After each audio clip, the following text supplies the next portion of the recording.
আসাম বলে একটি জেলা, আমাদের পার্শ্ববর্তী একটি জেলাতে, সেখান থেকে 700 কি 800 মাদ্রাসা তালা মেরে দিয়েছে, সেই মাদ্রাসাগুলো বন্ধ করে দিয়েছে। আর সব থেকে বড় শয়তান চক্রান্তের, এই কাফের ইহুদি নাসারাদের সব থেকে বড় চক্রান্ত হলো সর্বপ্রথম এই মাদ্রাসাকে বন্ধ। এগুলোকে কোনো কারণবশতই জনসাধারণ, আপনাদের মতো জনগণ, সেই মুফতি আমির হামজা ভাইকে আপনার সরিয়ে নিয়ে এসে আপনার কোন জায়গায় সেফটি হিসাবে রাখে।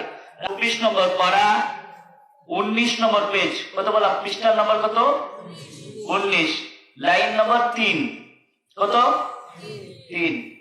তাহলে 41 নম্বর সূরা, পারা নম্বর হচ্ছে 24, পৃষ্ঠার নম্বর হচ্ছে 19, মানে হেজ কোরআন, যে কোরআনগুলোতে 15টি করে লাইন আছে।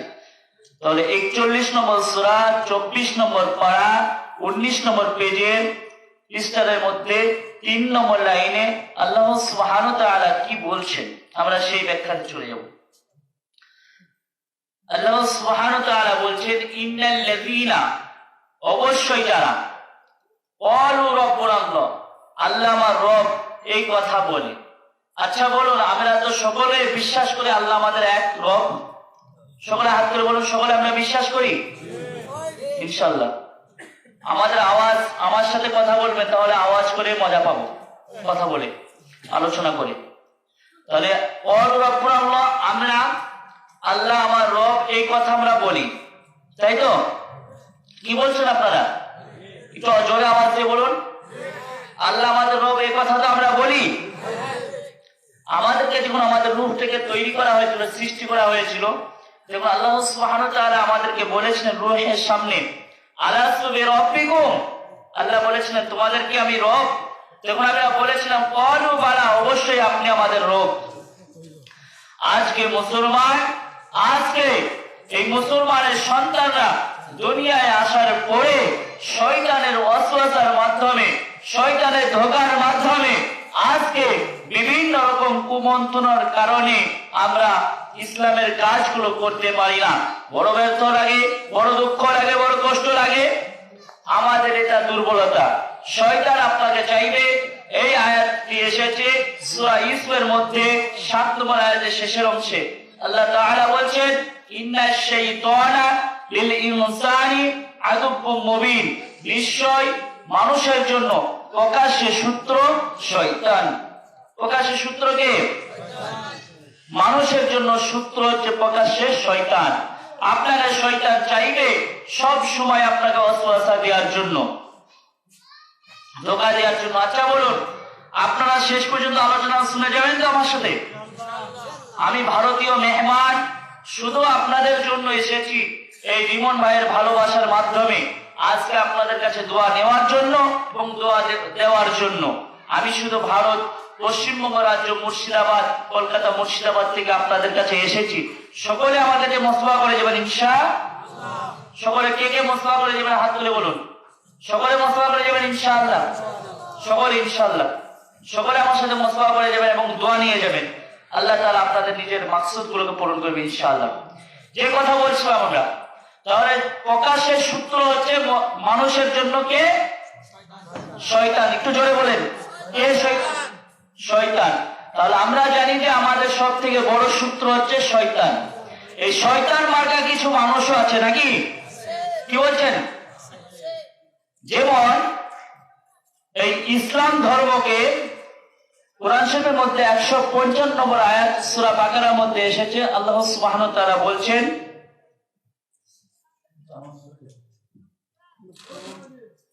আল্লাহ সুবহানাহু ওয়া তাআলা বলেছেন, পবিত্র কালাম পাকের মধ্যে এসেছে 2 নম্বর পারা, 2 নম্বর পেজ, 155 নম্বর আয়াতের মধ্যে এসেছেন, সম্ভবত 13 লাইনে এসেছেন।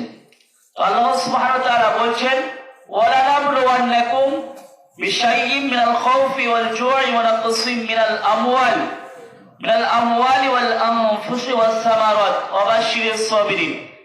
বাসে উঠে যাবেন না, একটু বসুন কষ্ট করে। আমি লম্বা চড়া আলোচনা করব না, সংক্ষিপ্তে আপনাদেরকে বোঝাতে চাই যে আল্লাহ তাআলা এই আয়াতের মধ্যে মুমিন ব্যক্তিদেরকে 4টে জিনিস পরীক্ষা করবে। কত জিনিস? 4টা। কি কি আমরা শুনবো তো ইনশাআল্লাহ।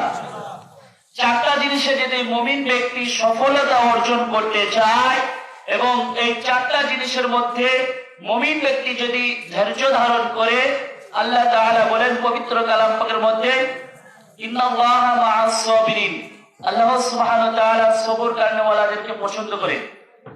যে সমস্ত বান্দা বান্দিরা যারা সবর ধৈর্যশীল ব্যক্তি, তাদেরকে আল্লাহ বেশি ভালোবাসেন। তো আমরা যে আয়াতটি আলোচনা করছিলাম ওটাও আলোচনা করব, যে চারটি মুমিন ব্যক্তিদের পরীক্ষা কি কি আমরা জানবো ইনশাআল্লাহ। আল্লাহ তাআলা কবুল করুন। আচ্ছা, আমরা যেটা বলছিলাম, ইন্নাল্লাযীনা, অবশ্যই যারা, আর রাব্বুনাল্লাহ, আল্লাহ আমার রব এই কথা বলে, সুম্মা ইসতাকামু, ইসলামের ওপর অটুট অবিচল থাকে, যে আমরা ইসলাম ধর্ম গ্রহণ করেছি, আমরা মুসলমান, আমরা ইসলামের আইন কানুনকে মেনে চলবো ইনশাআল্লাহ। আল্লাহ তাআলা আমাদের হাতগুলোকে কবুল করুক। তাতানাজ্জালু আলাইহিমুল মালায়েকা, আল্লাহ তাআলা বলছেন ওই সমস্ত বান্দা বান্দীদের জন্য যারা মুমিন মুমিনাত হবে, যারা ইসলামের আইন কানুনকে মেনে চলবে, তাদের জন্য, তাদের উপর তাতানাজ্জালু আলাইহিমুল মালায়েকা, তাতানাজ্জালু আলাইহিমুল মালায়েকা, মালায়েকা মানে কে? ফেরেশতা মণ্ডলী। কাদেরকে উল্লেখ করছেন? মৃত্যুর সময় যে সমস্ত ইনসান, মানুষ জাতি মৃত্যুর সময় চলে আসবে, ওই মৃত্যুর সময়ে তাদের নিকটে রহমতের ফেরেশতা অবতীর্ণ হয়। রহমতের ফেরেশতা, ওই ফেরেশতা এসে আপনাকে জান কবজ করবে। আর যদি আপনি মুমিন হন, মুমিনাত হন, তাহলে আপনার জন্য জান কবজ করা আল্লাহ সুবহানাহু ওয়া তাআলার তরফ থেকে ওই ফেরেশতা রহমত স্বরূপ আসবে। আল্লাহ তাখাফু, তারা বলে তোমার কোনো ভয় নেই। কে বলবে? আল্লাহ তাআলা বলছেন, বান্দা তোমার কোনো ভয় নেই। কার মাধ্যমে? ফেরেশতার মাধ্যমে। যখন আজরাইল ফেরেশতা আপনার জান কবজ করতে আসবে, এই কবজ করার আগে, আগ মুহূর্তে যদি আপনি মুমিন হতে পারেন, যদি আপনার স্ত্রী, মা বোনেরা, পাড়ার প্রতিবেশী মেয়েরা, মা বোনেরা যদি মুমিনাত হতে পারে, তাহলে তাদেরকে কে বলবে? ফেরেশতা মণ্ডলীরা বলবে যে আপনার কোনো ভয় নেই, ওয়ালা তাহজানু, তোমার কোনো চিন্তা নেই। কে বলবে? ফেরেশতা মণ্ডলীরা বলবে তোমার কোনো চিন্তা নেই। যারা মুমিন হবে, যারা মুমিনাত হবে, যারা ইসলামের উপর অটুট অবিচল থাকবে, তাদের কোনো ভয় ভীতি নেই। আল্লাহ সুবহানাহু ওয়া তাআলা, আচ্ছা বলুন, আপনার দেশে একজন জনপ্রিয় একজন আলোচক, যার সম্মান আগে থেকেই সবাই আপনারা চিনতেন, মুফতি আমির হামজা। গতকালকে বগুড়া জেলায় মাহফিল ছিল, তিনাকে আলোচনা করতে দেওয়া হয়নি। তিনার 4টে গাড়ি আটক করেছিল। আমি একটা নিউজের মাধ্যমে আব্দুল সালাম যুক্তিবাদী ভাইয়ের ফেসবুক আইডিতে দেখলাম যে তিনাকে 3টে গাড়ি, হ্যাঁ 3টে গাড়িকে আটক করে আপনার আরেকটা গাড়ি আব্দুল সালামের ভাইয়ের গাড়ি পাঠিয়েছিল শেষে। যে 3টে গাড়ি, 3টে বা 4টে যেটাই হোক, ওই 3টে গাড়িকে রাস্তার মধ্যে আটক করে প্রশাসনের তরফ থেকে আটকিয়ে দিই। আটকিয়ে দেওয়ার পর সেই গাড়িগুলোকে কোনো কারণবশত জনসাধারণ, আপনাদের মতো জনগণ, সেই মুফতি আমির হামজা ভাইকে আপনার সরিয়ে নিয়ে এসে আপনার কোনো জায়গায় সেফটি হিসাবে রাখে। রাখার পরে 5 কিলোমিটার রাস্তা মাঠের মধ্য দিয়ে তিনি অনেক কষ্ট পরিশ্রম করে অতিক্রম করে বাড়ি ফিরিয়েছেন। তাহলে কত কষ্ট! আজকে এই কোরআনের কথা বলার জন্য, আজকে এই হাদিসের কথা বলার জন্য আজকে আলেমদেরকে কাফের বেদিনরা বাধা দিচ্ছে। বড় দুঃখ লাগে, বড় কষ্ট লাগে। আজকে ইসলামের জন্য এই ইমানদার মুমিন ব্যক্তিরা, এই উলামায়ে কেরামরা গর্দান দিয়েছেন। আজকে দেশকে স্বাধীন করার জন্য আপনারা যদি ইতিহাস পড়েন, ভারতের ইতিহাস এবং আপনাদের বাংলাদেশের ইতিহাস, এই দেশকে স্বাধীন করার জন্য আমাদের দিল্লি লালকিল্লা থেকে নিয়ে দিল্লির বিভিন্ন জায়গায় এমন কোনো জায়গা ছিল না যেখানে মুসলমানদের গর্দান, উলামায়ে কেরামদের গর্দান যায়নি। আজকে তার মতো জায়গাতে সেই ভারতবর্ষে মুসলমানদের উপর এত টর্চার, নিপীড়ন, নির্যাতন করা হয়, যেগুলোকে দেখা যায় যে এখন বর্তমান সময়ে 700 থেকে মাদ্রাসা বন্ধ করে দিয়েছে। এই আসাম বলে একটি জেলা, আমাদের পার্শ্ববর্তী একটি জেলাতে, সেখান থেকে 700 কি 800 মাদ্রাসা তালা মেরে দিয়েছে। সেই মাদ্রাসাগুলো বন্ধ করে দিয়েছে।